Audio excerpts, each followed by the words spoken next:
Shindwa hata kumuelewa yule mtoto mpaka anachanganyikiwa.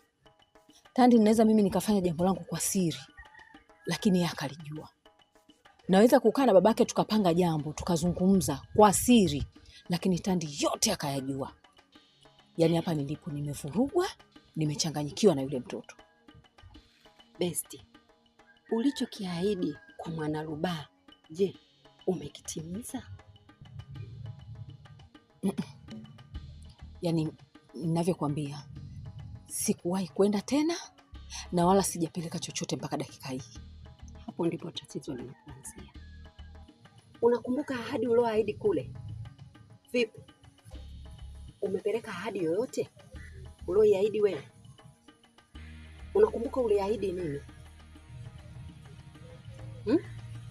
Hapo ndipo tatizo linapoanzia. Masharti ya Mwanarubaa, chochote utakachokiahidi lazima ukitimize. Wewe tayari ulishafanikiwa jambo lako, alafu wewe ukatoa ahadi na ukasahau kabisa.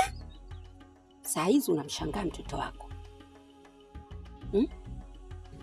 Sasa basi, haya unayoyaona kwake ni madogo. Sasa ipo siku utampata tena. Yaani bado siku chache tu, kitakachotokea kwa binti yako hutakiamini. Yaani atapotea kabisa. Hivi unajua sasa hivi ni mwezi wa ngapi? Mwezi wa 10. Mwezi wa 10 Mwezi wa 10. Bado siku hizi 3 tu binti yako humuoni tena.